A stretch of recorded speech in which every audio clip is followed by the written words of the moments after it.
commence. J'ouvre maintenant la réunion. Bienvenue. Welcome to our meeting. For the first time, it seems we have more francophones at the table than anglophones, which is great. We're going to spend the afternoon here. We're continuing meeting 121 of the Justice and Human Rights Committee. The committee is studying Bill C-270, an act to amend the criminal code, pornographic material. To begin its study of Bill C-270, an act to amend the criminal code, pornographic material. We are here in public to resume the debate that was started on the motion of James Maloney, request for an extension of 30 sitting days to report Bill C-270 to the House. Alors, nous sommes ici. We're here to resume debate on the motion by Mr. Maloney. We left off, we were with the MP Van Popta. I wasn't sure if he had concluded or not. No, quite the contrary. I was just getting started. I just have a point of order. I don't mean to interrupt you, Mr. Van Popta. I know you've been waiting to get the, but just a quick point of order. Which Liberals are officially subbed in? I noticed there's an excess. I do love all my Liberal colleagues, but I did see an excess of Liberals here, so I just want to know which ones were officially here.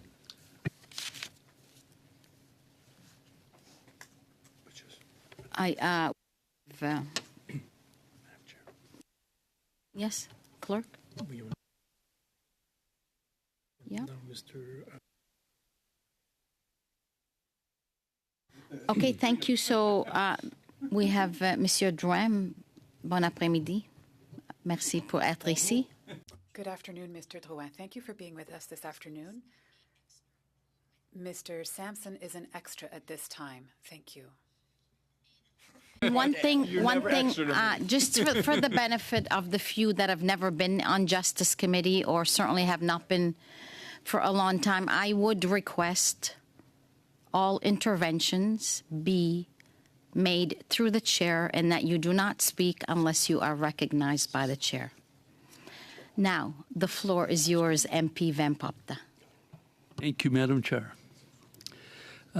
But before I pick up where I left off, I would like clarification on how long we will be here, and that'll inform how I'm going to sort of carry forward for the next little while.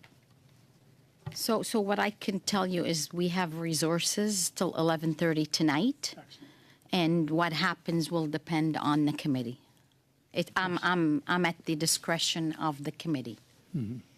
Okay, 11:30. So if my math is correct, it's another 11 hours that we hadn't. That was a gift to this committee. Really, we weren't expecting it, and the Liberals are asking for an extension of 30 days, which would have been 8 meetings times 2 would be 16 hours. Well, we have 11 hours tonight. And if it's so urgent to go ahead with this study, why aren't we using this time more productively by having witnesses? You're here. I think that we've submitted names of witnesses, and quite a while ago, and for some reason or another, those witnesses have never been asked to come here. And now Liberals are asking for an extension of time to listen to witnesses. Why didn't we do it right now? I just find it very frustrating. So where I left off, I was, and Madam Chair, I wonder if you could read the motion again that is actually being debated to help us focus. Certainly.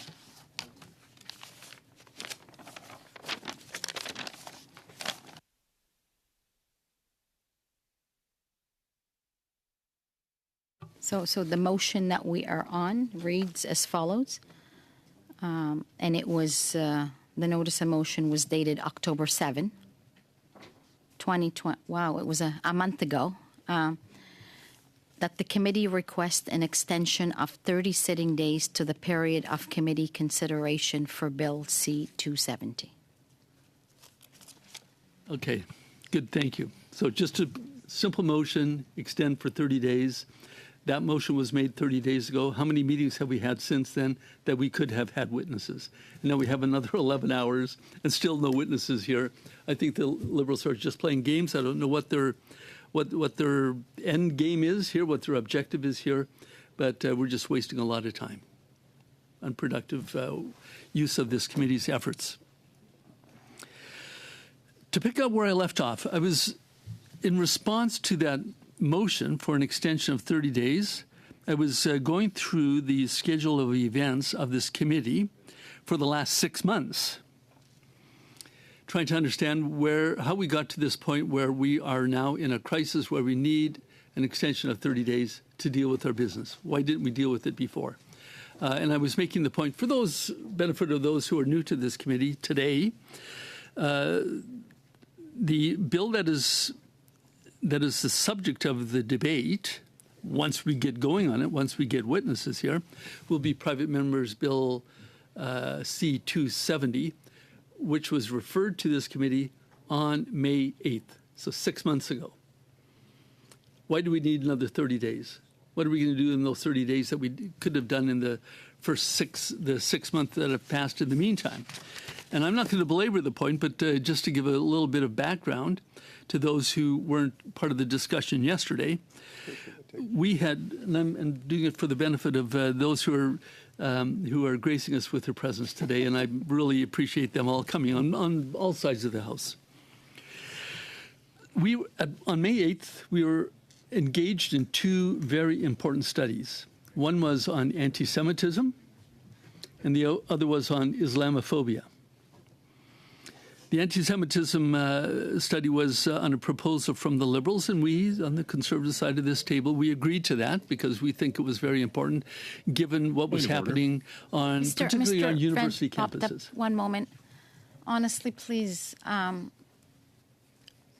sorry, I have to look sometime. MP Lawrence, and can we not have a lot of distraction? Just, for your colleagues' sake as well. Thank you very much. MP Van Popta, please, you have the floor. Thank you. So, Madam Chair? Oh, excuse me. I think I heard someone say point of order. Yes. Mr. Biddle. Thank you very much, Madam Chair. The rules don't provide for repetition, and if Mr. Van Popta is just going to reread what he read last time, this is a continuation of the meeting, not the new meeting. He needs to move on to new materials. I know he said he didn't want to belabor the point, but it looks like he's belaboring. If he's going to repeat, it's not in accordance with the rules, and needs to move on to something relevant and new, and to carry on, or to go down onto the next person on the list. Thank you, Mr. Biddle. I think Mr. Van Popta is aware of the rules, and he's been very collegial to work with, and I think he understands that. Yeah, thank you. I'm not going to belabor the point. I'm just saying that we were undertaking 2 very important studies at the time. So we could not get into the study on Bill C-270 immediately. I get that. I appreciate that. I understand that. The first 6 meetings on these 2 studies went very well when we listened to witnesses. And that brought us to the end of the sitting before the summer break. We had an opportunity to have a meeting with the analysts to give drafting instructions. We told them to go ahead, prepare both reports, have them available to us when the session begins again in September. And indeed, they did that. Very well-written reports. But then it became frustrating, Madam Chair. And I know all of these meetings were in camera, reading through the reports, analyzing them, drafting them. So I'm not going to give any particulars at all about what happened there, but suffice it to say that there were 5 meetings on each one. And this is after our very professional analysts drafted excellent reports. Why did it take that long? And I've been thinking about that a lot. And, this committee is made up mostly of lawyers. Not all of us. Some of us had the advantage of never having gone to law school, but most of us are lawyers, and I suppose we like the sound of our own voices and testing out our ability to argue our points of view. And those meetings dragged on and on and on. But I think that there was a second reason why those meetings went so long. And that is, on the Liberal side of this table, it was a different bench depending on which topic we were discussing. When we were discussing the anti-Semitism report, we had one group of Liberals. When we were discussing the Islamophobia report, there was a different bench of Liberals. And we were more or less alternating back and forth, first anti-Semitism, then Islamophobia. And it became abundantly clear to us on this side of the table. Point of order. Yes, Mr. Biddle, yes.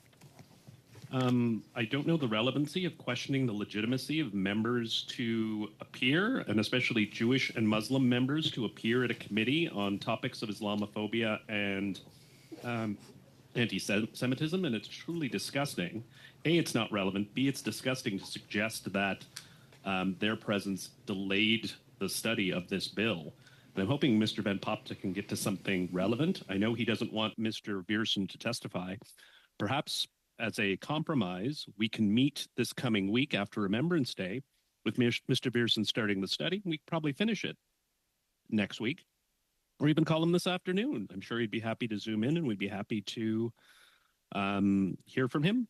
He's the first sponsor of a bill I've ever heard that didn't want to appear on his bill, but it's truly disgusting what Mr. Van Popta is getting into in terms of questioning the whether members can appear and whether bringing their own perspectives as Muslims and Jewish members of caucus to this bill is delaying time. It's truly disappointing. No. Mr. Van Popta is better than that. Thank you, Mr. Biddle, and I'm sure Mr. Van Popta. I guess I shouldn't be putting words in his mouth, but the fact that we did the two studies, all members of the committee were in consensus with doing the two studies and meeting on the dates that we met. When we heard from witnesses, 3 meetings each that you have already alluded to last meeting, and the clerk has all the time frames, 3 meetings for each study for each of the 2 panels for the witnesses, and then the subsequent in-camera meetings when we came back in the fall. And so I think point well taken, Mr. Biddle. No member should have any issues with that. It was agreed to by everybody on the committee that would be done. If it helps the committee, in terms of witnesses or not, there were no witnesses received until November 1st was the first time that any witnesses were sent to the clerk. And at that point in time, the clerk contacted me as the chair, and he alerted me that there was just no way to send anything to them this week because there was just no time to do that. Furthermore, he also alerted me and was sort of questioning, which is why we were also here, as to it's never been in his 20-plus years experience that the witness of a PMB does not appear first. And so he was actually waiting for that appearance to be made as well first. So just to be clear on the facts, and I don't think anybody's has any issue with the facts, because the facts are the facts and the dates are the dates. But I will now, Mr. Van Popta, go back to you for your remarks. Good, thank you. Just in response to Mr. Biddle's intervention, nobody on this side of the table had any objection to who appeared at the meetings. And they were all active participants and added value to the discussion. Just would underline that. But there was a problem stemming from what certainly appeared to us that the 2 groups were not having conversations with each other. And the analysts did their best to create some sort of concordance between the 2 reports, and that took time. And now we are at a place where we are running against the clock. I appreciate what you said, Madam Chair, that the the potential witnesses hadn't been invited until recently, or the list hadn't been made available until more recently. I wasn't expecting that this would have been done in September, but surely in the last 4 to 6 weeks we could have found a way to start on this very important study and to get the witnesses here. So I want to read just briefly to get into the substantive part of Bill C-270. What it is all about. So the summary of the bill reads as follows. This enactment amends the criminal code to prohibit a person from making, distributing, or advertising pornographic material for commercial purposes without having first ascertained that at the time the material was made, each person whose image is depicted in the material was 18 years old or older and gave their express consent to their image being depicted. So 2 things, an age requirement and a consent requirement, keeping in mind that people underage can't actually give consent. So I personally, I'd never thought too much about the topic, but I was eager to get into the study. I did sit in on one of the private members' bill was debated twice in second reading, once on April 7th, once on April 9, and once on May 7. And I sat in for part of the May 7, I believe it is, debate. And I heard some stories about victims and survivors. And I became very interested in the topic. And in reading Hansard of these 2 private members' bill hours of debate, I felt a sense of multi-party cooperation on an issue that is so important to all of us. Preventing children from being exploited sexually online and to stop uploading and distribution of non-consensual images. I felt a sense of cooperation between all the speakers. As I said, I was there for only one of them, but I read all the speeches from both hours of debate. So I just want to highlight a couple of them. So MP Rempel Garner, who happens to be a co-sponsor of Bill C-270, had this to say on April 9th. I'm pleased to hear the multipartisan nature of debate on these types of issues and that there is at least a willingness to bring forward these types of initiatives to committees to have discussion. MP Garrison from the NDP on that same day made this positive comment about the initiative being brought forward by this private member's bill. He said, it is also important to remember that whatever we do here to make our laws more effective at getting those who are profiting from these images, that is really what this bill is aimed at. And I salute the member for Peace River Westlock for that singular focus because I think that is really key. And I want to quote from MP LaRouche of the Bloc Québécois.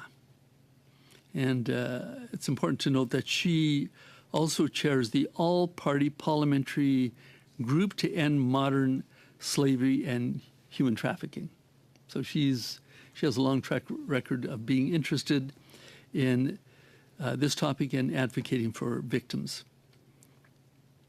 She had this to say, let us not forget that these online porn companies are headquartered in Montreal. The fact that our country is home to mafia-style companies that profit from sexual exploitation is nothing to be proud of. I would say, Madam Chair, that is an understatement. That's an embarrassment for us. The New York Times picked up a story on this, and the world now knows that Canada, with the mafia-style companies, are headquarters for child pornography. And I applaud those who are fighting to combat that. Even the Liberals supported this private member's bill at second reading, but with serious reservations. And this is what MP Maloney had to say, and I believe that he is online. So I'm going to quote my friend and colleague, Mr. Maloney. He had this to say, I want to say at the outset that the government will be supporting this bill, Bill C-270, at second reading, but with serious reservation.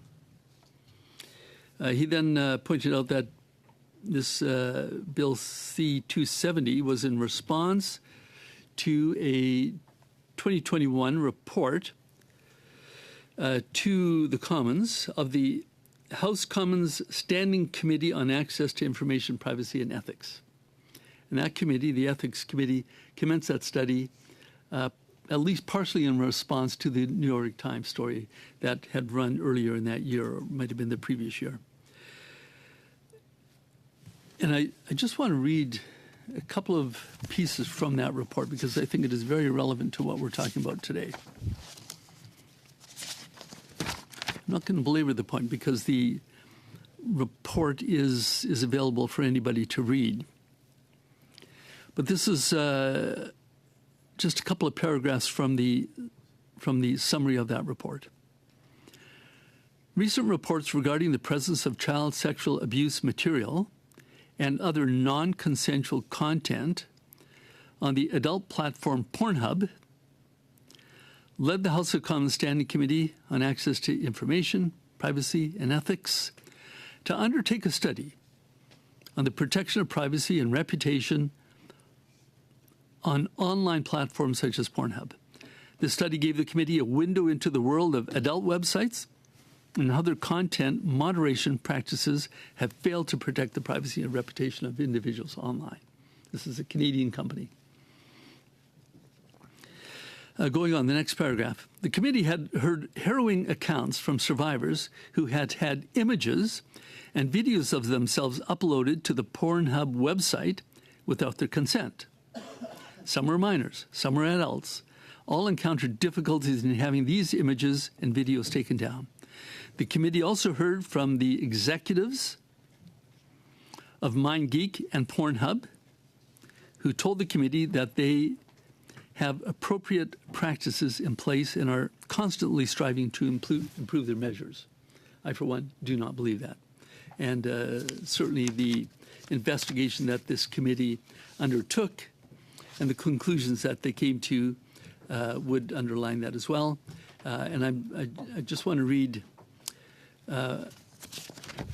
actually one of the recommendations. Recommendation number 2. And this is 2 of 14 recommendations. So I really am not belaboring the point. I'm just picking up on some of the highlights, some of the important things to set a context for what we're talking about today. Recommendation number 2, concerning the duty to verify age and consent. That the Government of Canada mandate that content hosting platforms operating in Canada require affirmation from all persons depicted in pornographic content before it can be uploaded, that they are 18 years old or older and that they consent to its distribution, and that it consult with the Privacy Commissioner of Canada with respect to the implementation of such obligation. And that, Madam Chair, recommendation number 2 from that 2021 report from the Ethics Committee forms the foundation of the private member's bill that is before us now. And that is the point that Mr. Maloney was making in his speech in the House on May 7th. Now, another quote from Mr. Maloney's speech was a good speech, and it's worth quoting from. But it also tells us what is in the mindset of the Liberal members of this committee and of the party. This recommendation responds to ongoing concerns that corporations like Pornhub have made available pornographic images of persons who did not consent or were underage. I want to recognize and acknowledge that this conduct has caused those depicted in the material extreme suffering.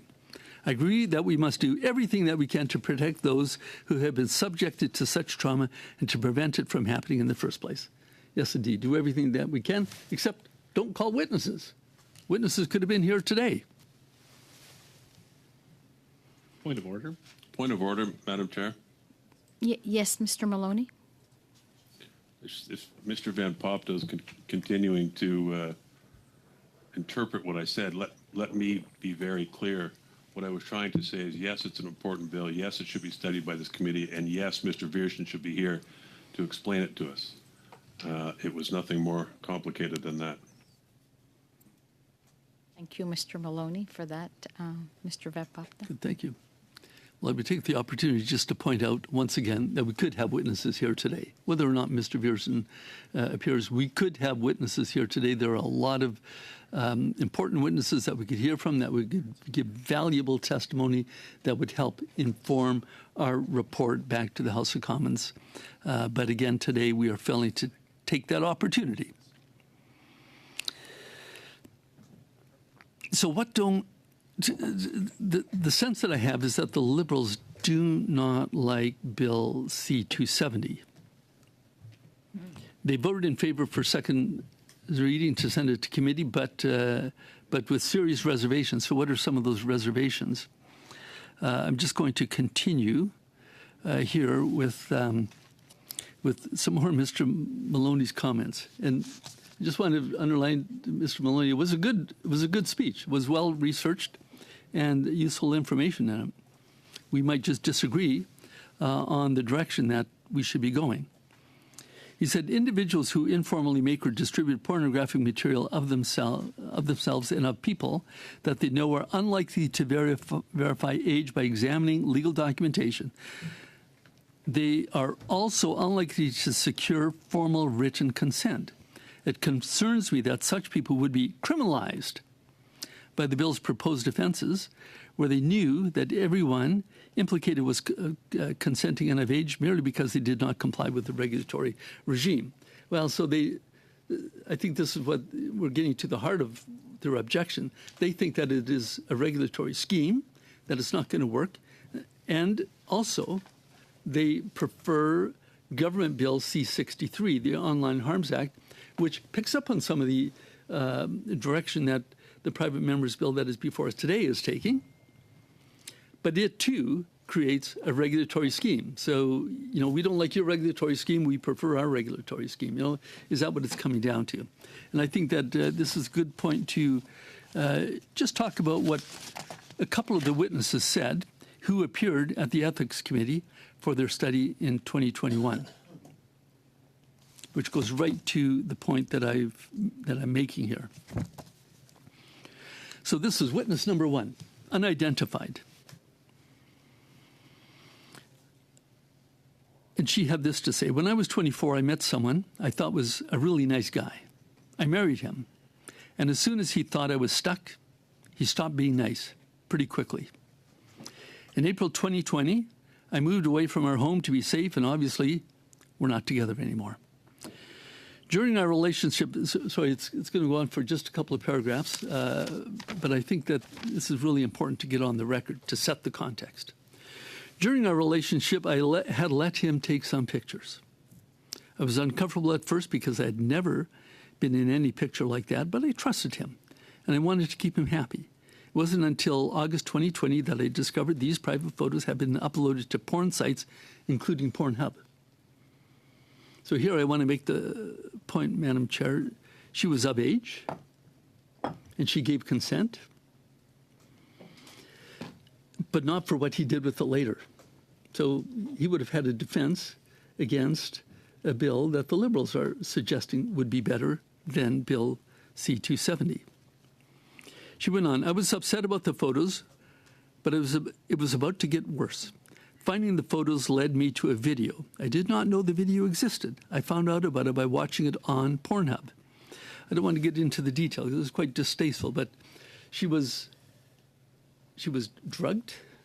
In any event, she was asleep. She had no recollection of it, and she was filmed in, just trying to find a polite way to say it, right in a compromised position. And this is what was on the internet.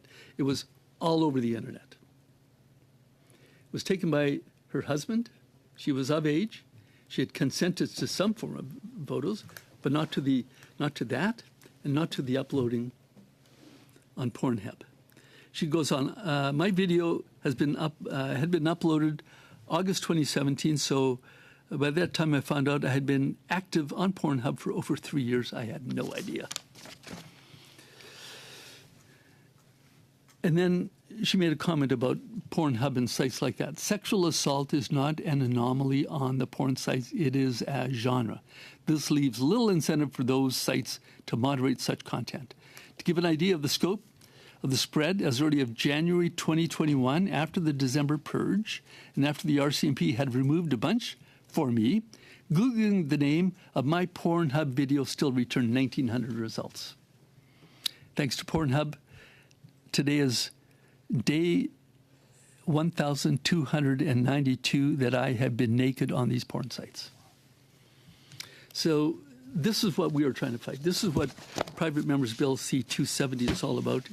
We think it is worth fighting for. Now, another objection from the Liberals is that the Private Members Bill is apparently, it is not consistent with the basic principles of criminal law, in that it does not require mens rea. Now, most of us are lawyers here, but for those who aren't, mens rea is just the Latin term for the mental element of a crime.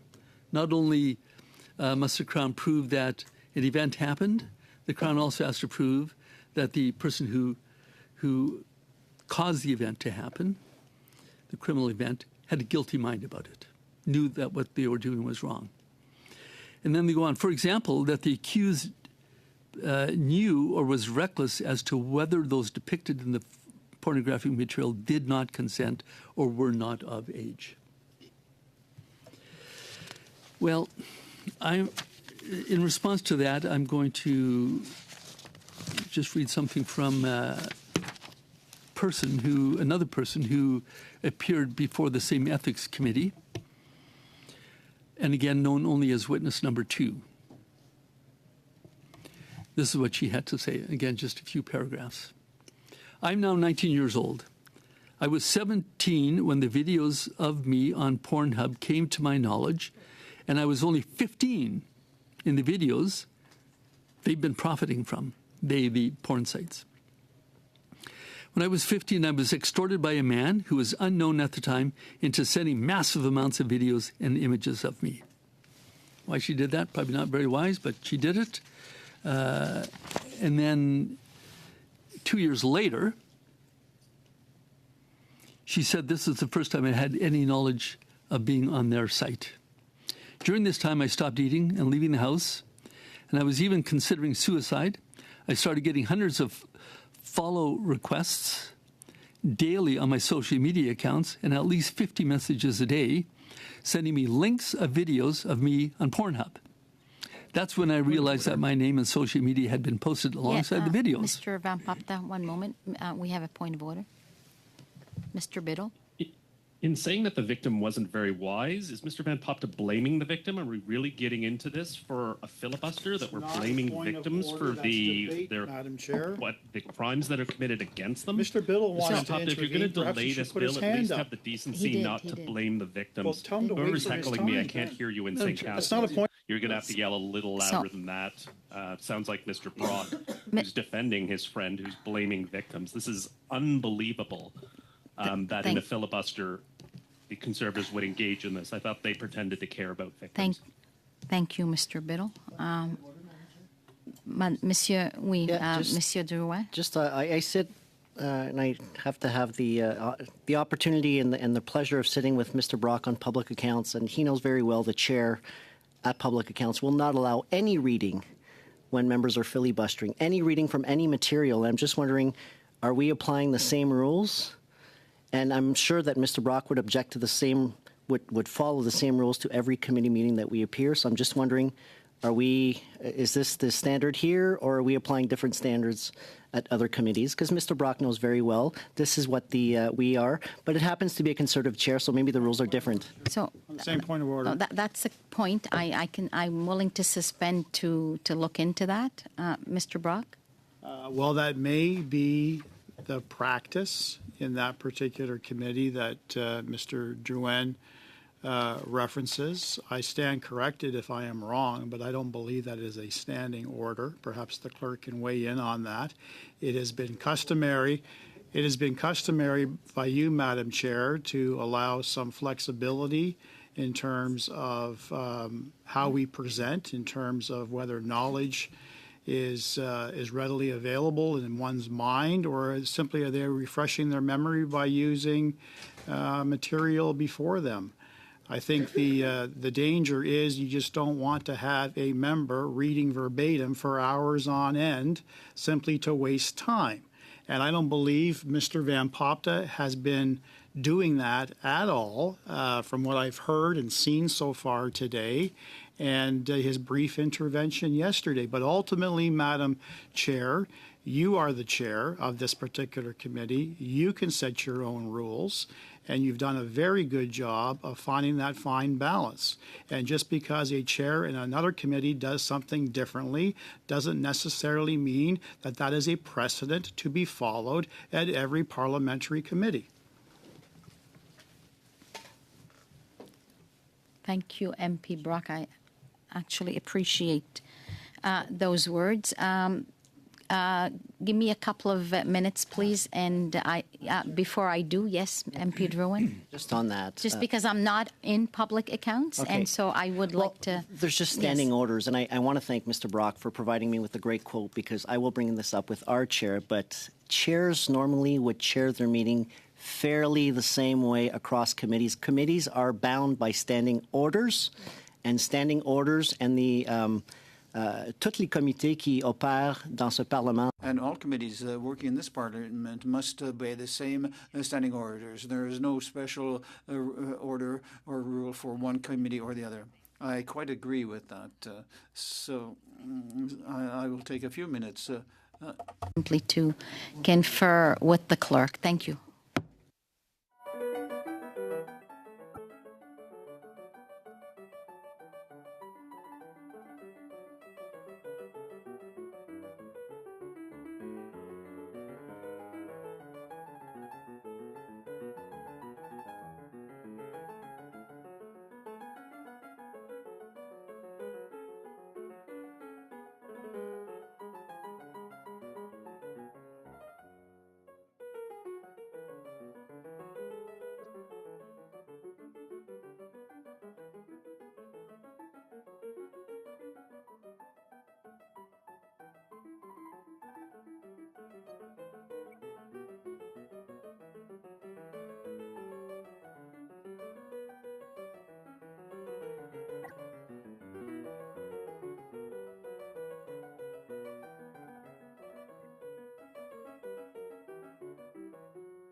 So what I do appreciate the interventions from all parties on this, and Mr. Van Popta has been on this committee for quite a while, certainly since I've been chairing it. So I'm going to allow leeway because I understand Mr. Van Popta is a very honorable member. There is a rule though at page 1059 with respect to repetition and relevance, and I think we all understand that. So, as long as you take that into consideration and not be too repetitive, and certainly keep it on the topic at hand. And not go off the topic too much, Mr. Van Popta. So please continue. Good, thank you. And Mr. Drouin, I think you can take that at the Public Accounts Committee. I guess if there's anything else for next time, I would certainly love to entertain a lot more on that, because I think it might be helpful to keep things a bit more in order and make things go a bit more quicker. Thank you, Madam Chair, and I look forward to Mr. Brock's support at Public Accounts. I'm sure he will support you. Mr. Van Popta, please. 100%, my friend. 100%. Okay, thank you, Madam Chair. And just to that point about reading documents or not, I was reading quotes from testimony, and I thought it was important to get the words in as the witnesses had testified in their own words. I was not reading from any other documents, other than I did read 2 paragraphs out of the Ethics Committee report, which I think was important to get on the record to frame what we're talking about today. I want to just highlight what one other witness said to the committee. She actually had a name, Serena. And I won't read it, but I will just summarize very quickly. She was a young girl, elementary school, maybe middle school, at her new school. She had a boyfriend under a lot of pressure to film herself undressing. And so, yeah, she gave consent at the time. She wasn't old enough to give consent, but she did give consent, but not for what he did with it. For a few dollars, he sold it to a porn site, and the story goes on for several years and how she fought and fought and fought for her dignity and her protection. She was a grade A student until this happened, and she almost failed going through high school. She transferred to a different school. By the time that she got there, she thought she might be safe. No, everybody at the new school already knew what had happened. That was the nature of the internet. There's no protection for victims like this, and that is why this bill is so important. This bill would prohibit the posting and the commercialization without prior consent in writing from the person depicted in the videos. I think it is a good bill. I think that everybody should support it. So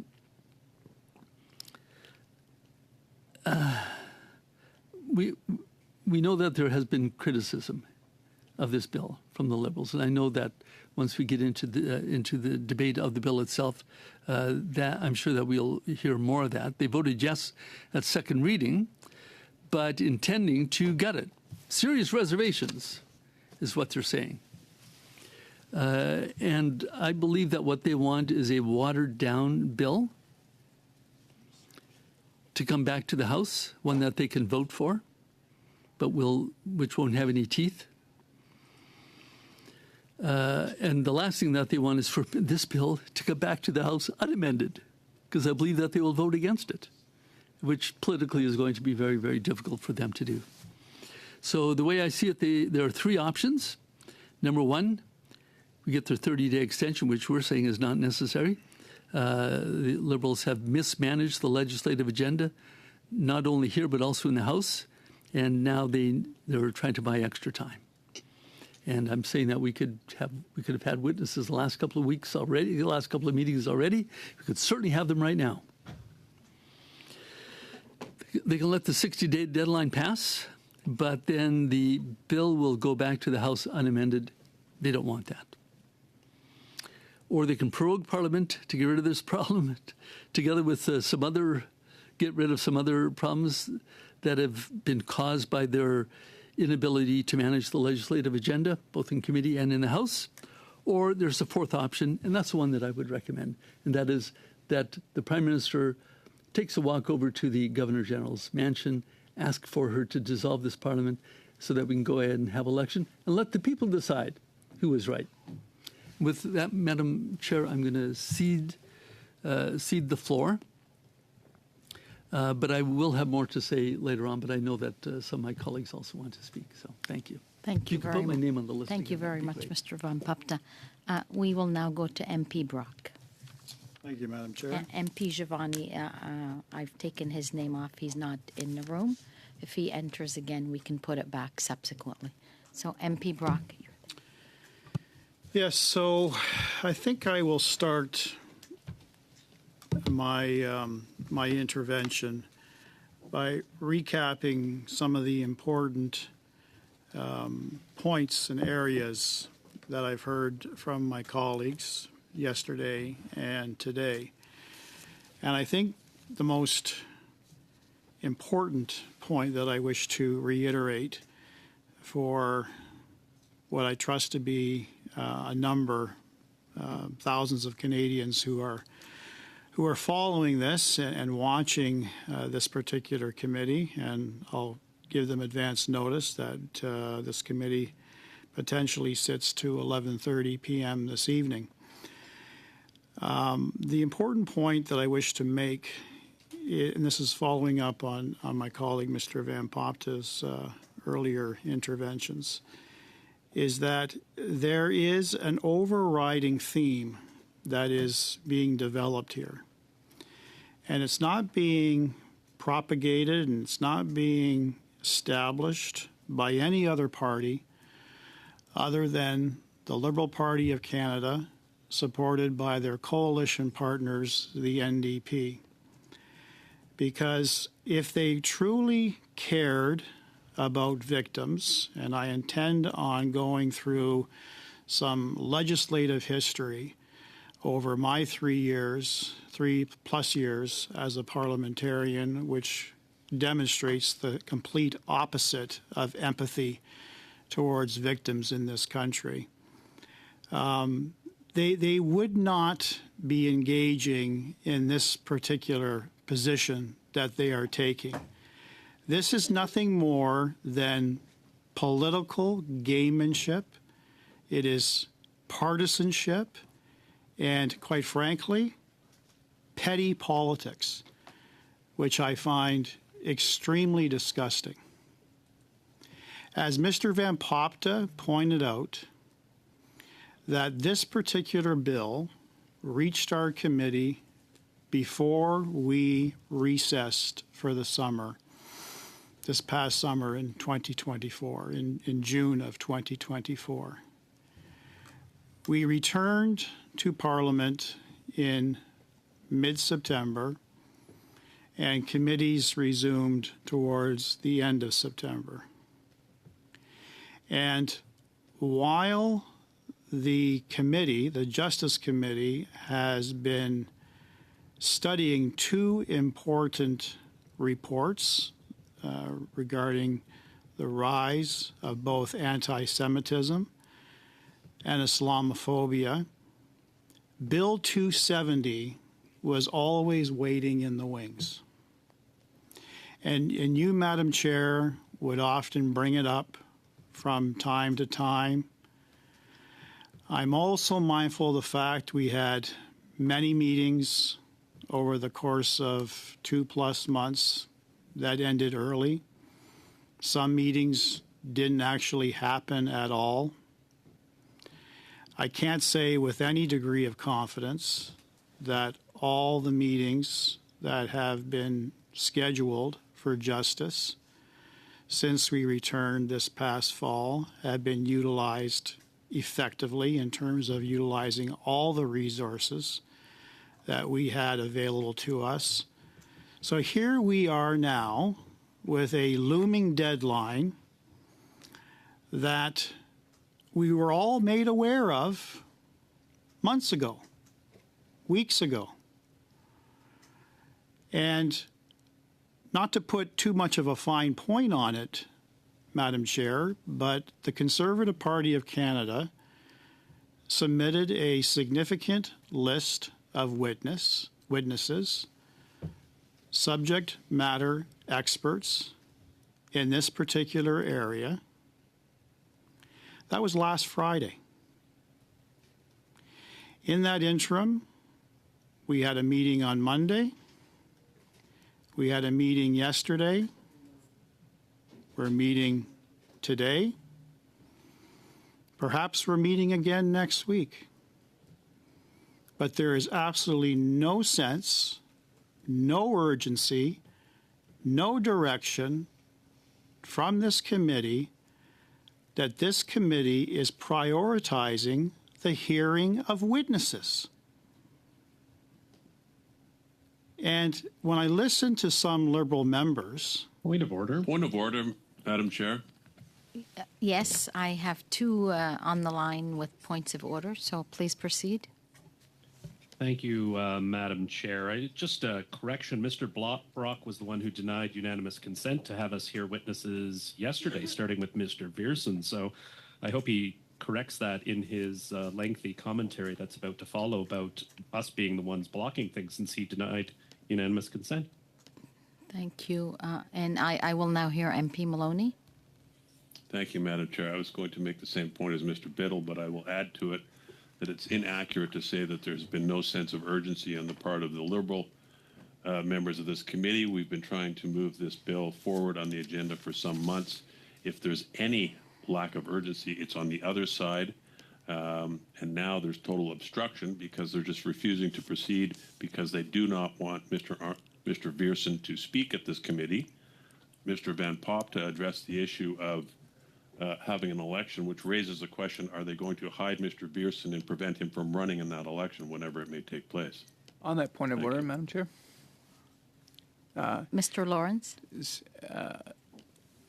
Inaccuracies are not a point of order. They are a point of debate. Because if they were, in fact, a point of order, I would be constantly pointing of ordering whenever a Liberal spoke. Thank you. So on those points, I think it's a matter of factual information, and a number of times, I guess it's incumbent on me as the chair, with the help of the clerk, to ensure that members have the accurate dates of where things have happened and how they happened, and if I need to. Over the course of the testimony, re-say them. I will do that just Madam to Chair, could you make provide sure me with that the rule? Point of order? everybody understands the dates. Could you please provide me with the rule on that? I'm sorry, Mr. Lawrence? The chair has the obligation to correct inaccuracies. Could you please provide me with the rule on that? Absolutely. The chair has to keep order and decorum and ensure, with the clerk's help and the analyst's help, as may be, that the information that stems out of sending notices of meetings and asking for witnesses or whatnot, that the committee members have that information. I understand that order and decorum are completely necessary, but it does not say anything, nor did you quote anything with respect to inaccuracies or perceived inaccuracies. Certainly. Let's suspend for a few minutes. Happy to do that.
simply to say for the members that are here with us that are on this committee that they are very well aware that the members were consulted when we were back in the fall as to the agenda and to what we study next and what we do. And certainly the chair was at the whim of the committee and the members that were either on the subcommittee or the members that were on it. So having said that, I'm going to ask Mr. Brock to continue with his intervention. And I thank you for the clarification, Madam Chair, but I will emphasize this point, that a list of at least 8, if not 9, potential subject matter experts were submitted to this committee last Friday, and here we are, 12 plus hours removed with a potential another 12 hours today, setting aside, talking about the merits of this bill without hearing from witnesses. That could have happened as early as Monday. It could have happened yesterday, and it could have happened today. But, and this is the big but, with the assistance of their coalition partners, the NDP, the Liberals are insisting that the Conservatives are silencing one of their own, the sponsor of the bill, Arnold Viersen, which then brings up, and I'm not going to repeat the interventions that I had last Thursday on this particular issue, but I think it's important because we heard at great length yesterday from both Mr. Maloney and Mr. Biddle about the necessity of hearing from Mr. Viersen. And why are we preventing Mr. Viersen from speaking to this bill? As I indicated to committee last Thursday, and I've emphasized this already in my opening remarks, the Liberals, with their NDP partners, want to play petty politics. They don't want to hear from Arnold Viersen because he's a true, passionate pioneer when it comes to advocating for victim rights. If this were any other Conservative member who sponsored this bill, we would be questioning witnesses today. We would have questioned witnesses yesterday. We would have questioned witnesses this past Monday, and I dare say we would have been questioning witnesses as early as last Thursday. No. What they want to do, and when I say they, I'm referring to the Liberal members with the NDP, they want to get on their soapboxes and they want to vilify Mr. Arnold Viersen for his personal views. Case in point, Mr. Maloney, in a Twitter feed, or X feed I should say, lowered the gauntlet on the 25th of October 2024 when he stated in a tweet, "Justice Committee is ready to study Arnold Viersen's private member's bill. We'd like him to appear to speak to the bill before the deadline. Arnold, will you appear? Or is Pierre gagging you because you keep fighting against women's right to choose?" Nothing to do about his position regarding victims.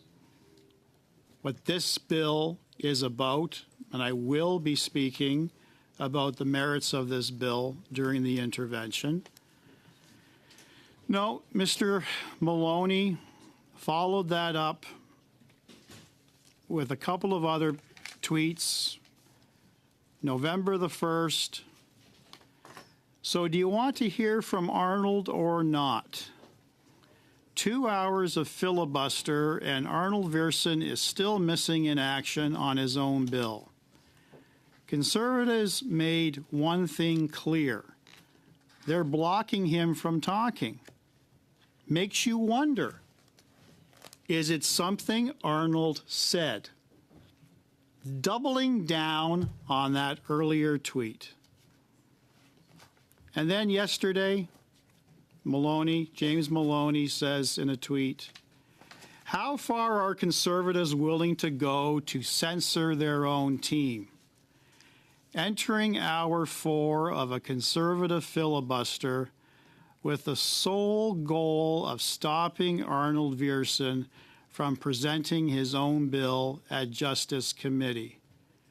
Free Arnold from CPC Witness Protection Program. Hashtag where's Arnold? Well, you want to hear Arnold's voice? I'm going to be his surrogate, and I'm going to read out Arnold's voice.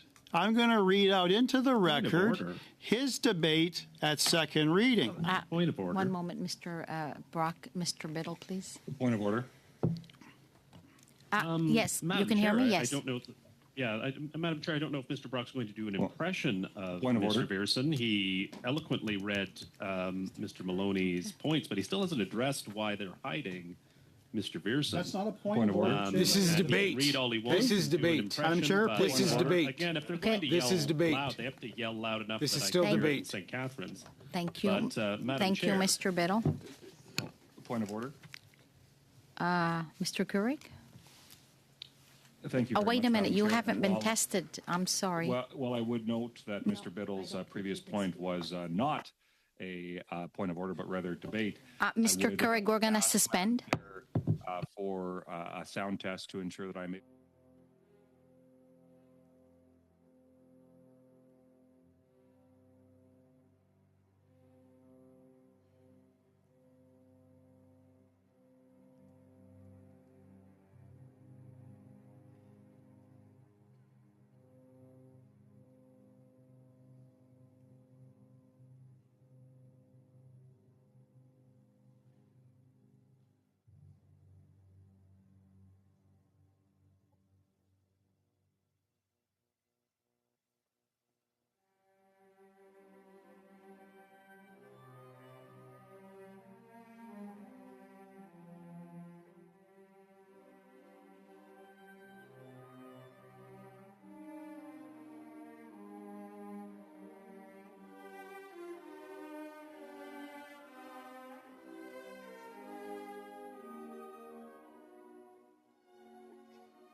I'll need unanimous consent if he wishes to speak because he's an extra member.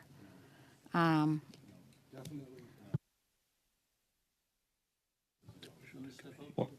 of order, Madam Chair. Point of order, Madam Chair, because this is a motion. Yes. I do not believe UC is required. It is a motion? What is a motion? It's debate on a motion, not questioning time. Therefore, you don't require UC. Okay, just give me a moment, please. Thank you. I appreciate that. Give me a moment. Let me suspend from Mr. Drouin. No, just give me a moment, please.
standing, so the number 119, a member can, unless the House or the committee orders otherwise.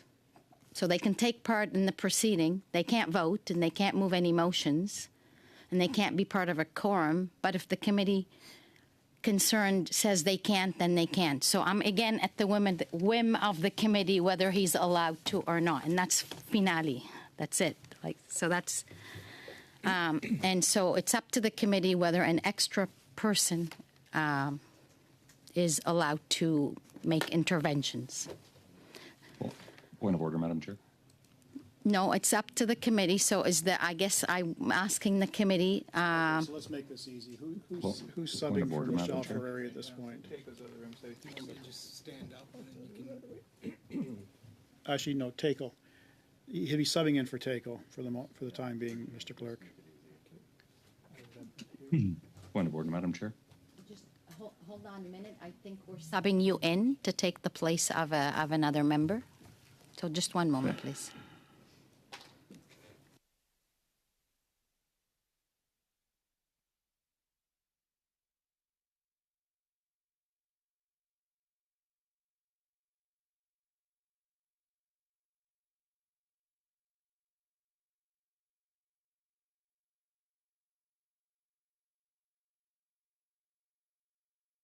For the record, Mr. Lawrence, now you're an extra member, according to the documentation here. I believe the room, then I think if Point of order, Madam Chair.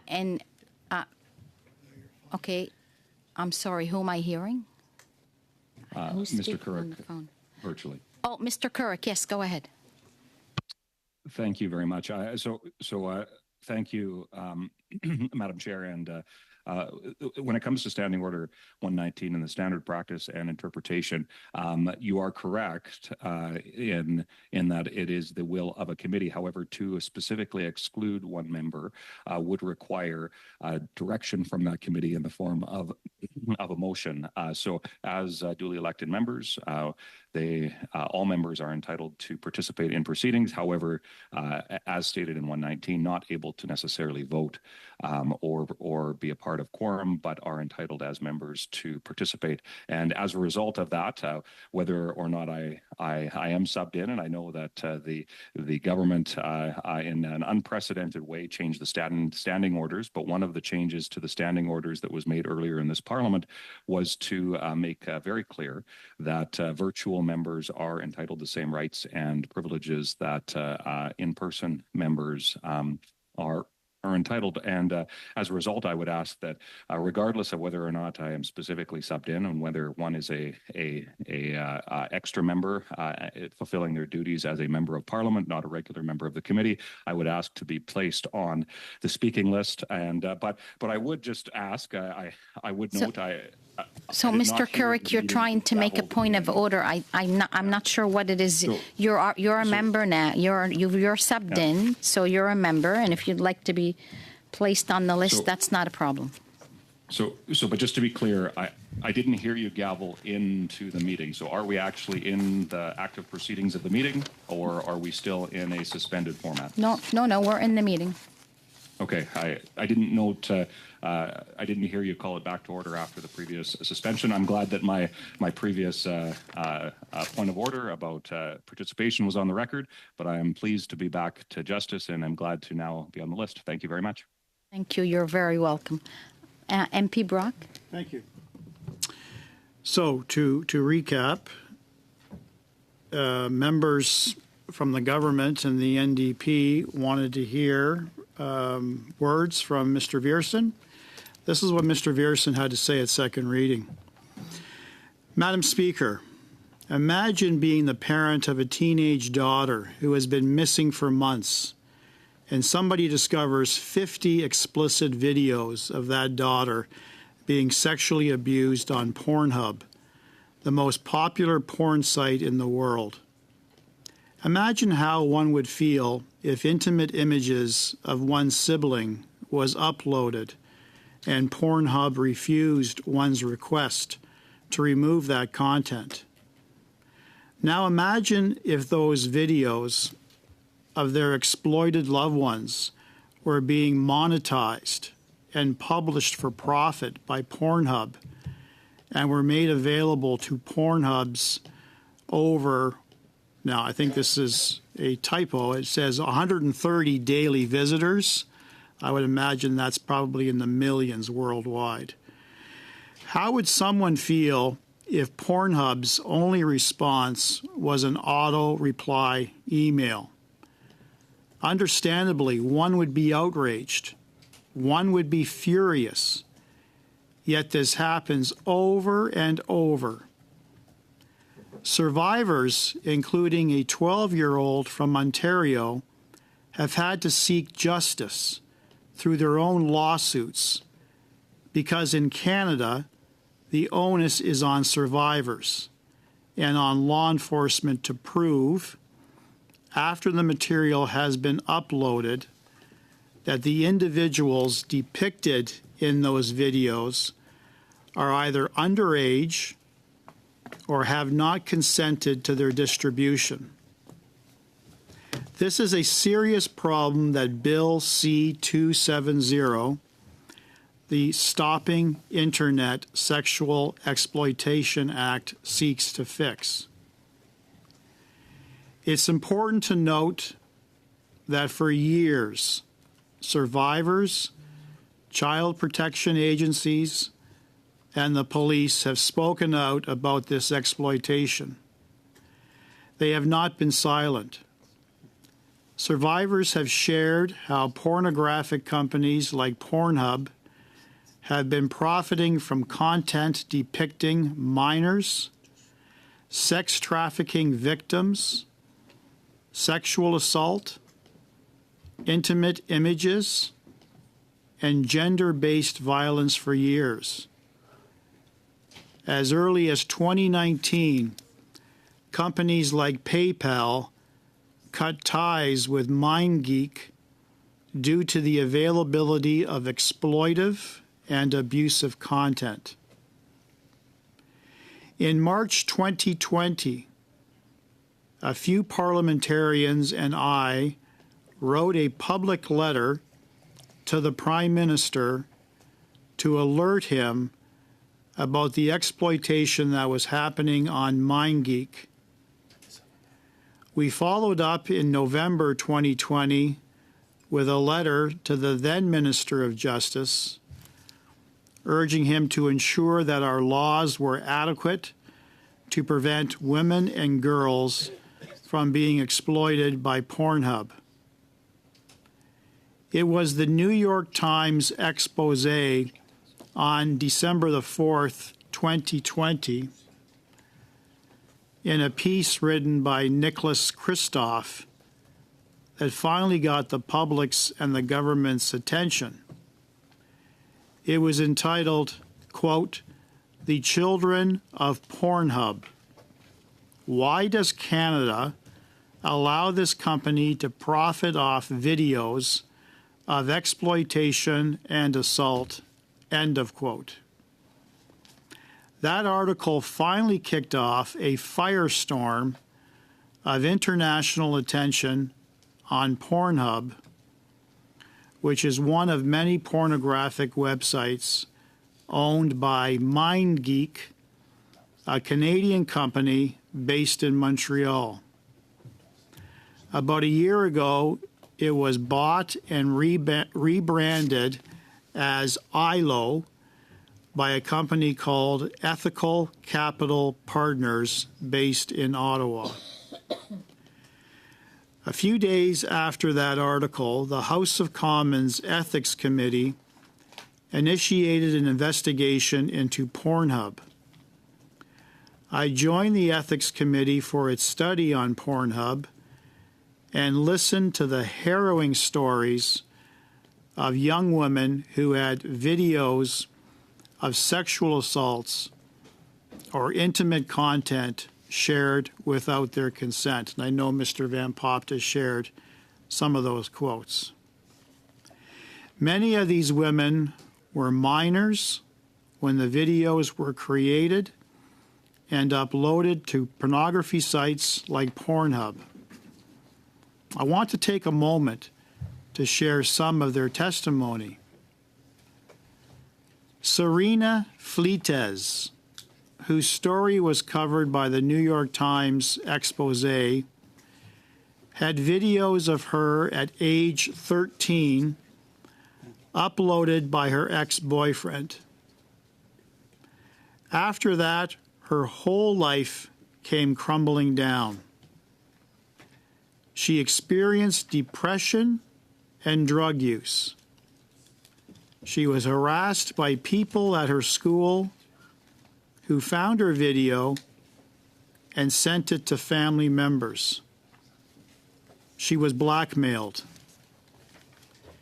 She had to pretend to be her mother to have the videos taken down from Pornhub. This was all while she was 13 years old. In the end, she stopped going to school. She told us, quote, "I thought that once I stopped being in the public so much, once I stopped going to school, people would stop re-uploading it. But that didn't happen because it had already been basically downloaded by all the people in the world. It would always be uploaded over and over and over again. No matter how many times I got it taken down, it would be right back up again." End of quote. It basically became a full-time job for her to just chase down those images and to get them removed from Pornhub. Some witnesses appeared anonymously to protect their identities. One witness stated, "I was 17 when videos of me on Pornhub came to my knowledge, and I was only 15 in the videos they were profiting from." She went on to say, "Every time they took it down, they also allowed more and more videos of me to be re-uploaded." That witness also said, "Videos of me being on Pornhub has affected my life so much to the point that I didn't leave my house anymore. I stopped being able to work because I am scared to be out in public around other people." Another survivor who spoke to us at committee is Victoria Galley. As a result of discovering non-consensual images and videos of herself on Pornhub, she completely lost her sense of self-worth, and at times she was suicidal. She told us at committee there were over 8 million views just on Pornhub alone. To think of the amount of money that Pornhub has made off my trauma, date rape, and sexual exploitation makes me sick to my stomach, she added. I have been forced to stand up alone and fight Pornhub. It is a serious failure of our justice system when survivors have to launch their own lawsuits to get justice for the harms caused by companies like MindGeek. This Canadian company has not faced a single charge or consequence in Canada for publishing its videos of exploitation and for profiting from them. This is truly shameful. Last year,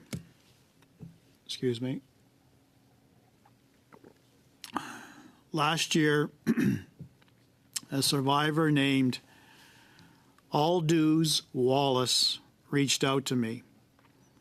Aldous is a survivor of the 2014 iCloud hack.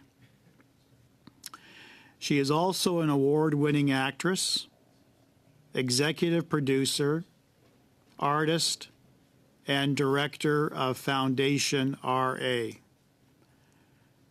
Aldous had photos and videos taken in the 2014 iCloud hack and uploaded onto porn sites like Pornhub, and she fought for years to get them taken down. As a result of this, she told us, I lost followers. I lost everything that you could think of. It was just such hard time for me. I ended up spending over $1 million over a 3-year span just to get the content taken down on me with no success. They're making so much money off of the non-consensual uploading of images and videos. The re-uploading is also a $1 billion industry, she added. There's still no federal laws. There's barely any laws at all to hold anyone online accountable. There's currently foreign revenge laws, but for people like me, there's nothing. Rachel, a survivor from Alberta, said that it was devastating and that it is going to haunt her for the rest of her life. She said that she will always be someone's porn.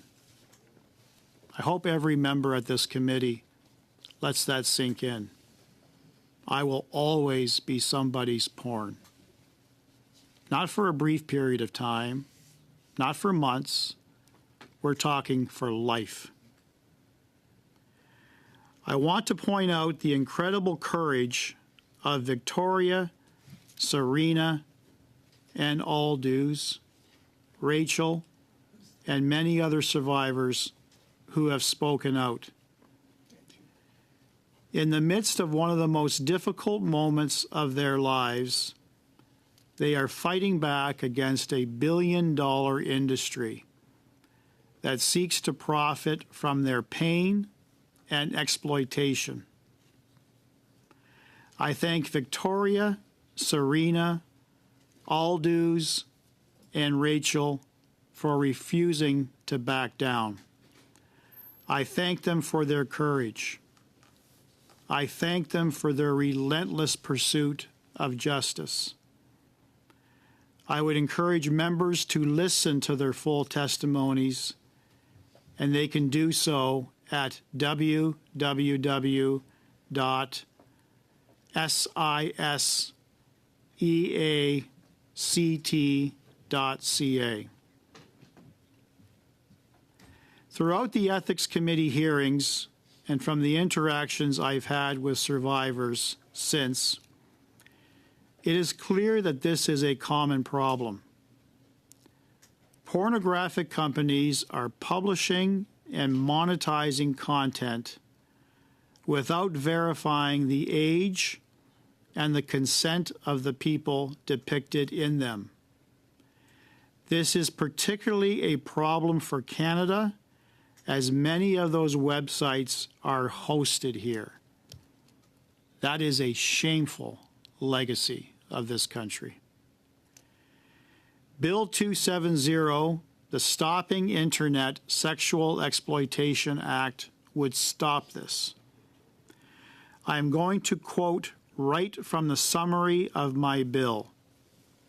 It states that the SISE Act would prohibit a person, including companies, from making, distributing, or advertising pornographic material for commercial purposes without having first ascertained that at the time the material was made, each person whose image is depicted in the material was 18 years of age or older and gave their express consent to their image being depicted. The SISC Act would also allow individuals to revoke their consent. This is an important part to express the ongoing consent. Finally, the SISC Act would provide for aggravating factors when the material created or published actually depicts minors or non-consensual activity. I am also pleased to share that I consulted on the bill with a variety of child protection agencies, law enforcement groups, and the Canadian Centre for Child Protection to ensure that there are no gaps and that police have the tools to ensure they can seek justice. The heart of this bill is consent. No one should be publishing sexually explicit material without the express consent of everyone depicted in that material. Children cannot consent to exploitation. Victims of sex trafficking and sexual assault cannot consent. Those filmed without their knowledge cannot consent. Yet pornography companies freely publish this content and profit from it because there is no onus on them to verify the age or the consent of those depicted. This is why the second recommendation of the 2021 Ethics Committee report is that the Government of Canada mandate that content hosting platforms operating in Canada require affirmation from all persons depicted in pornographic content before it can be uploaded, that they are 18 years old or older, and that they consent to its distribution, and that it consult with the Privacy Commissioner of Canada with respect to the implementation of such obligation. We have heard from survivors who testified that their images of abuse would not be online if companies like Pornhub had bothered to check for age and consent. Bill 2C70 would fulfill this important recommendation from the Ethics Committee report, and importantly, I should add that this report was unanimously supported by all parties at the Ethics Committee. The recommendation also suggests consulting with the Privacy Commissioner. I'm happy to share with my colleagues that on February 29, 2024, the Privacy Commissioner released its investigation into Pornhub's operator, ILO, formerly MindGeek. The report was initially scheduled to be released on May the 23rd, but it was delayed for over 9 months when MindGeek, or ILO, and its owners, Ethical Capital Partners, took the Privacy Commissioner to court to block the release of that report. The Privacy Commissioner's investigation into ILO, MindGeek, was in response to a woman whose ex-boyfriend had uploaded intimate images of her to MindGeek's website without her consent. The young woman had to use a professional service to get it taken down and to remove her images from approximately 80 websites where they had been reposted more than 700 times. The report shared how the publishing of the woman's intimate images led to a permanent loss of control of the images, which had a devastating effect on her. It caused her to withdraw from her social life and to live in a state of fear and anxiety.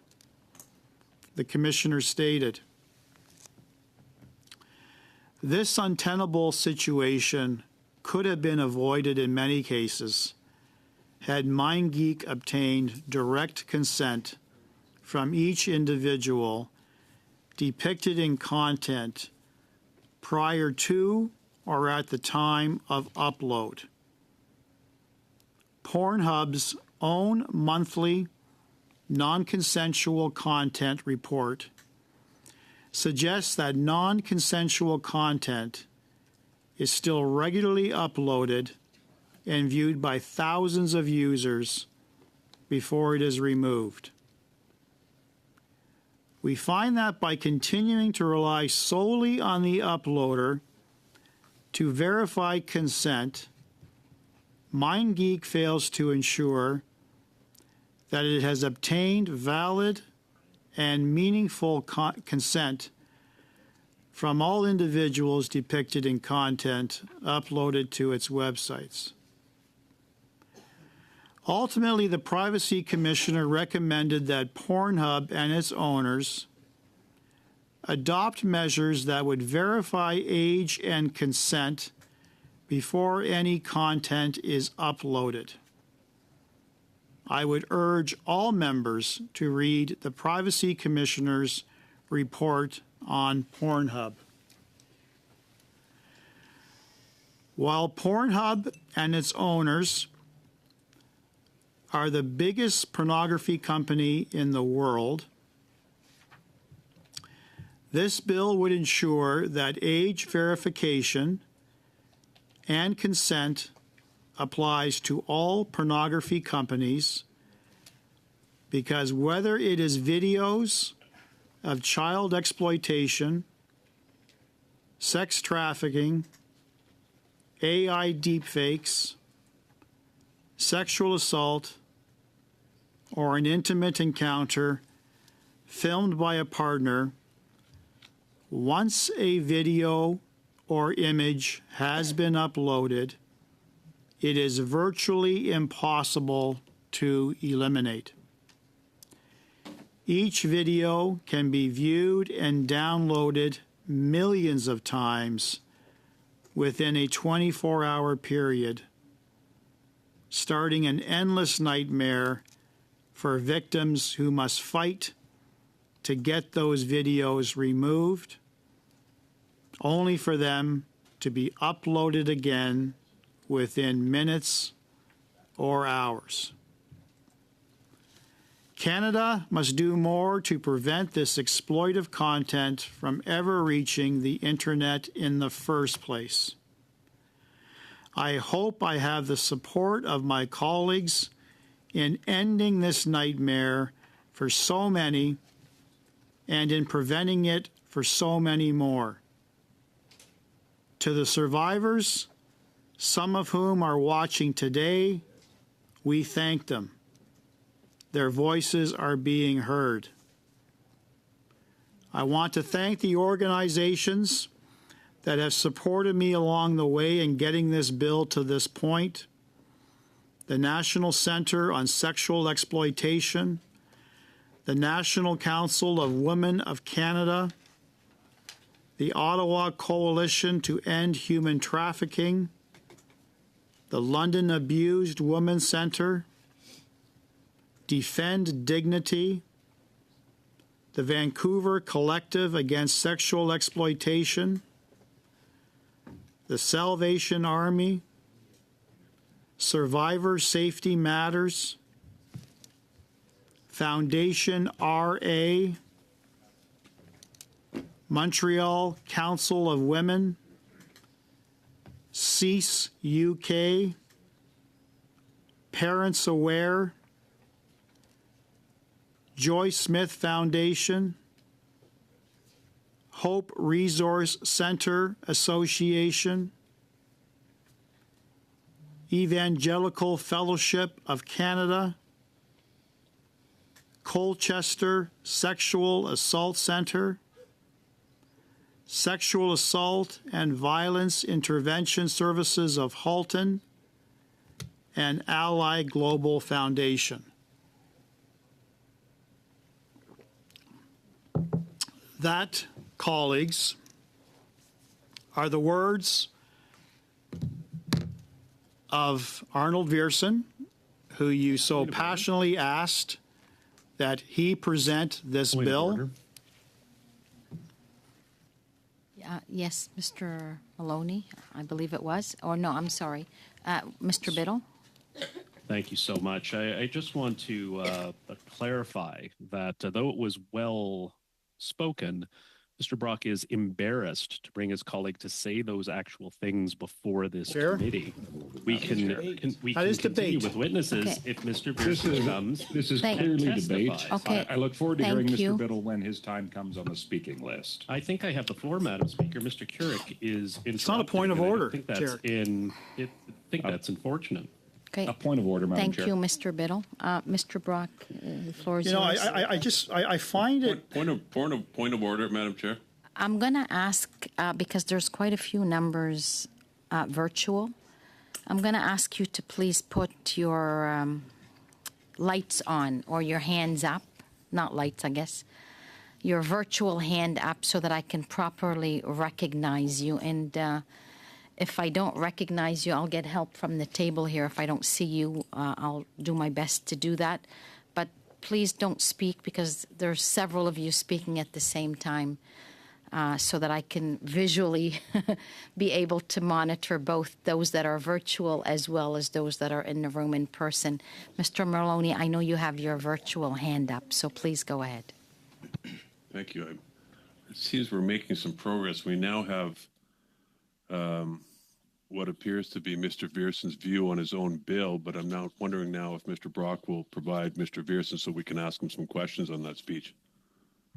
Okay, well, thank you. I'm going to, order either. no, I'm going to ask Mr. Brock to continue with his Thank you. intervention. and I invite the Liberal bench and the NDP bench and the Bloc, if they wish, point of order me all you want. Ultimately, it's just going to delay the number of hours that I have set aside for this intervention. So if you want me to speak till 11:30, continue to interrupt because that's how long it's going to take for me to complete the intervention. So- and then maybe, So, Mr. Brock, Yes. give me a minute. I have Mr. Biddle with his virtual hand up. Thank you so much. I'd just like to clarify that Mr. Brock is acknowledging that he'd rather speak 12 hours than have Mr. Viersen come. That's Madam how Chair, embarrassed this is not he point of about order. Mr. Viersen and how ashamed the Point of Conservative order. Party Madam Chair, you have to stop him. This is not a point of About- order. Okay, thank you, Mr. And Biddle. again, I'm being shouted down during my point of order, which is shocking. No, That's how embarrassed they are. Mr. Keurig, you have your virtual hand up. And just before you do that, please in the room as well, please put your hand up or just so that I can acknowledge you so that I can't, because it's pretty hard for me to look both on the screen as well as every single person. And now I have Mr. Keurig's turn. Thank you so much, Madam Chair. And I actually have a point of order, unlike the previous intervention. I would ask for those, for the benefit of those of us who are virtual, I would ask, Madam Chair, that you share what the speaking list is. That would be most helpful for those of us who are Okay, that's fabulous. Yes, I will. Thank you. I have Député Fortin et le prochain. Et après, Mr. Fortin is next. I had Mr. Lawrence, but I am informed by the table that you are not on the members anymore. And then I have Mr. Giovanni, because Before I can, point of order, before I can be removed in accordance with the Order 115, it would have to be expressed in the motion of a will of the committee for me not to be able to speak. So that's inappropriate and actually a violation of my privilege. Please put me back on the list. No, I mean, you're, no, but you, Point of order, I think put me back we on had the list read- in accordance with 115. I Do your haven't job. removed you yet, Point of order, but Madam you are Chair. an extra member right now because Mr. Couric was subbed in for Miss Ferrari. And for a member that's Yeah. not subbed in accordance with Rule 115 and 116, I am still allowed to speak unless the committee has expressed its will. And so I therefore get to stay on until the committee has said, in the form of a motion, that I am not to speak unless I'm subbed in. And they have not done that, so I shall stay on the list. Yeah, that's fine. That's fine. If the committee decides otherwise, then that's fine. Yep. So I was reading who's on the list. I think that's all I had. Mr. Kirk, did you have your hand up to be also put on the list? I'm sorry. Yes, thank you, Madam Chair. In my initial intervention, I had requested. I think it was about 50 minutes ago. So I haven't put anyone else. Haven't put anybody in since you've been in, so you're on the list now. Thank you. Okay. Okay. I do appreciate that. You're If you very look welcome. Back in the Thanks. record, about 45 minutes ago, I'd requested to do so, but I appreciate you and the work that you and the clerk are doing to help keep things running here. Doing our best. Thanks for appreciating that. So, Mr. Brock, back to you. So before I was interrupted again by a point of order from Mr. Biddle, I have lost track how many points of order that he has made. And all he has done, Madam Chair, is engaged in debate. So I just telegraphed to Mr. Biddle and his team that the more they stop proceedings and allow me to not continue with my intervention, ultimately it's just going to delay the amount of time that I have set aside. order, I've Madam got numerous articles that I want to speak to, as well as describing Point of order. experiences. So see, we have a point of order again. Just make sure you. Perhaps this okay. time I it's see the virtual the hand. first one. Perhaps it's maybe the first point Having of order, not debate. difficulty recognizing who's trying to get my attention because there's too many of you. So, just please. Please maintain, my role is to try and maintain order as best as I can. So help me out, members. I recognize you're all men and I am a woman, but just give me a bit of break. The ladies that are in the room are being fabulous. So thank you very much for that. Mr. Biddle, I do recognize your virtual hand. So please go ahead.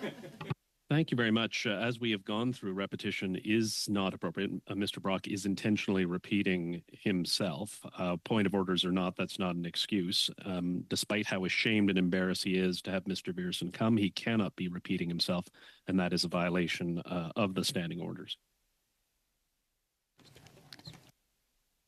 Mr. Lawrence, I know you have your hand up. Can I just suspend for a minute or two? I just want to review the rules for a second with respect to extra members, because you are still an extra member. So just give me a moment. Could I just add, though, we made very clear that it was Mr. Van Popta who was being Mr. Kirk was replacing. Okay, just So give me a minute. Mr. Lawrence should not have been taken off. the list at all. Suspended for a minute.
returning. Let's get the members back. Failing anyone's hand up, I'm just going to say, Mr. Brock, can you continue? Because I don't know where I'd we love were. to, without interruption. Absolutely, I'd love to, Madam Chair. Do your best. Thank you. Is Mr. Biddle okay with that? Yeah, well, it depends on Mr. Biddle. I think the only thing that's shameful and embarrassing is the way that he's conducted himself with unnecessary points of order. Point of order. Now, he also indicated, which I touched a nerve. Oh, hold on. My lights was not on. Mr. Biddle, I'm recognizing you. Personal attacks are not allowed No. under the standing orders. I guess Mr. Brock is so embarrassed by Mr. Viersen, he's going to engage in personal attacks against me, even though I've conducted myself under the standing orders. He's the one that's repeating himself, delaying it, and preventing Mr. Viersen and ultimately this study from proceeding. Of order, Chair. So, Chair, Mr. I want to seek clarification because this is Mr. Biddle's game.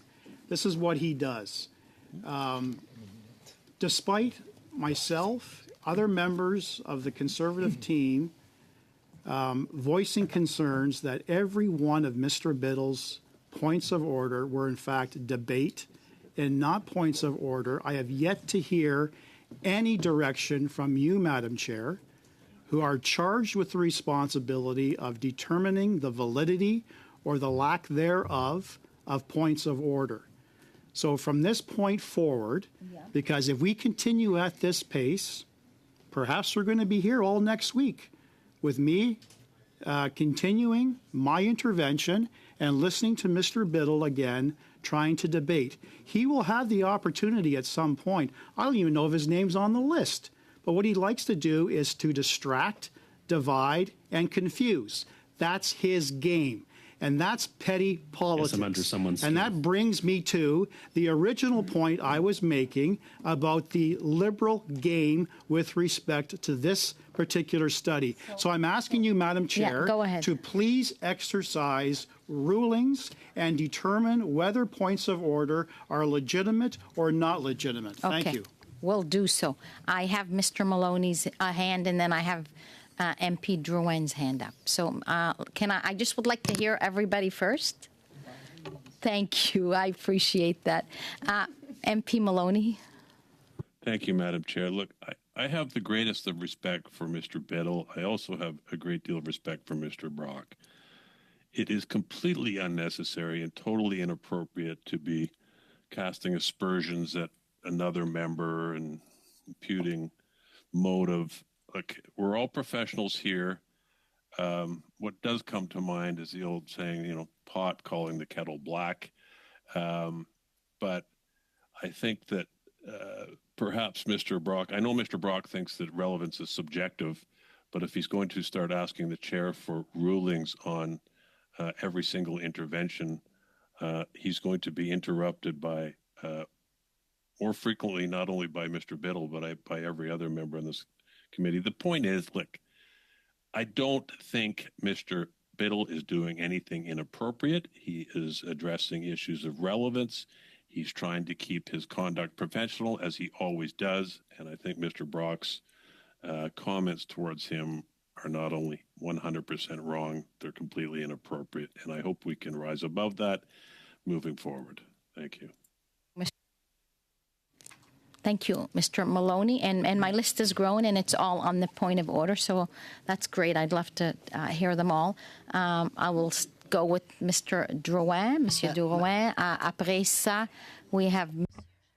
After Mr. Drouin, we have Mr. Giovanni, and then Mr. Lawrence. More, but Madam please, Chair, Mr. as I Drouin. listened attentively to Mr. Brock's argument, I'm just wondering if he could explain to this committee the rationale he was posing in terms of a member making a statement in the House, and therefore they don't need to appear. And I'm just wondering if that was the same logic that the member from Perth Wellington, who spoke on S227 and sponsored S227, and was not afraid to appear before a committee.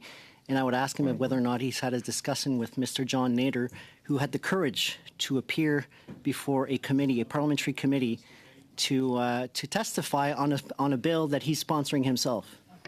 I would assume that Mr. Viersen would have the same courage. Okay, thank you for that. I'm not familiar with the S227, but point taken. MP Giovanni, please. I think Mr. Brock's point is that the point of order is being abused and being turned into something of an open mic night where people can just chime in however they feel.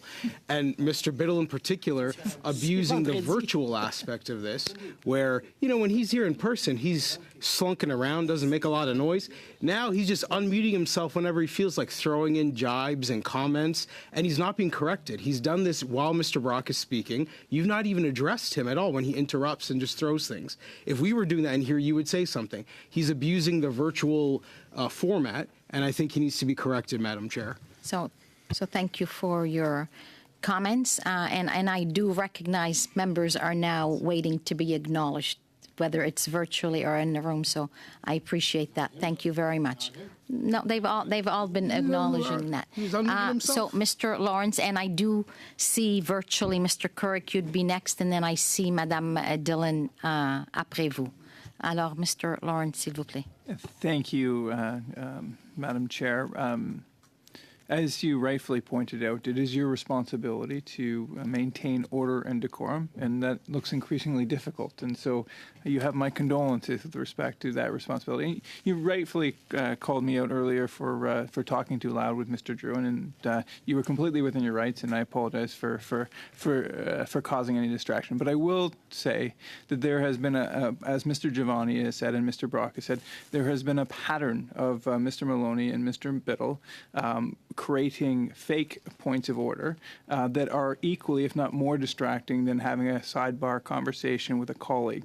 And so I have seen in other committees, I'm not going to tell you how to do your job, that would be presumptuous, but I've certainly seen in other committees where there is a pattern, the chair will make sure that the individual starts with a rule that they're citing that's a point of order. And before they are allowed to commence, they have to cite that rule. And I think that that might be a fair practice. Thank you very much. Thank you very much. Mr. Couric. Thank you very much, Madam Chair. And I look forward to continuing to hear what Mr. Brock has to say, and the specificity in which he is addressing the very important issues related to Bill C-270 and the motion that Mr. Maloney had moved, which is actually on the agenda. But I would just note, Madam Chair, that in terms of departure from the standing orders, the continual introduction of issues of debate into a conversation related to the conversation at hand by, in particular, members from the Liberal side. I would just maybe suggest, Madam Chair, through you, that those members simply put their names on the speaking list, and I look forward to hearing from them when their name comes up on the speaking list. And I would just ask, if I could, for you to outline again for the committee who exactly is on that speaking list. I know there's been a little bit of discussion and people getting back and forth, and I know there was some discussion as to whether a member who is present, although not a regular member of the committee, if we can just have some clarity in that, because as I know you appreciate and respect, being able to have clarity and act with precision is key for the smooth functioning of these parliamentary proceedings. Yeah, thank you, Mr. Couric. I'll come back to you. I have Madame Dillon, and I know she's been very patient. So, j'apprécie beaucoup vos soutiens. Alors. Thank you for your support. You have the floor, Madame Dillon. I just wanted to raise this, and I've been noticing it for the last 2 hours, that the Conservative members are talking down to you. They are talking aggressively to you, making insinuations about how you are managing the committee. Under the guise of polite suggestion, they are saying, may we suggest, may we do this, may we tell you how to do that. This is very, very condescending towards you, and you pointed it out, and I was going to before you did, because it's really, really disturbing to see that a bunch of male Conservative colleagues are telling you how to manage the committee. Shame on you. I am sick and tired of hearing this. And yes, you are surrounded only by males. And sorry if I'm getting loud. Sorry to the interpreters. This needs to stop. If we're going to do this for the next 9 hours, bring it on. Who cares? I don't want to hear anyone talking. Points of order are points of order. That's up to you to qualify them, but you're not even being allowed to listen to them. So, bon courage, Madame la Présidente. Thank you, Madame Dillon, and I wish you a good recovery. I know you're not feeling well this week.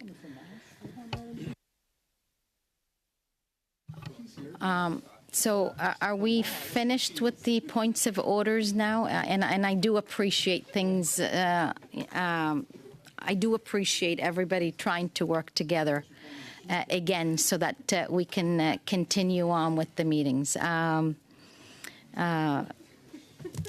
So let's, why don't we take a 2-minute break? I was going to ask that. Thank you. So we'll suspend for 2 minutes.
a number of events that are happening.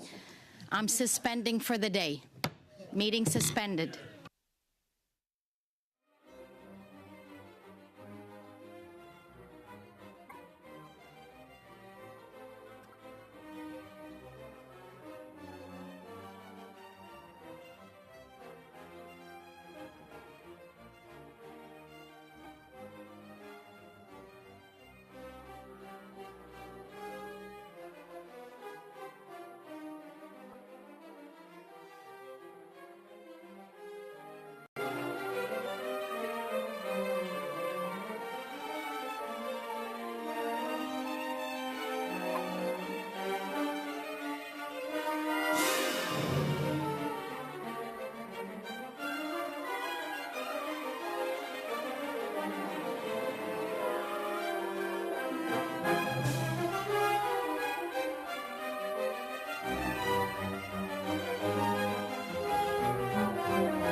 Thank you.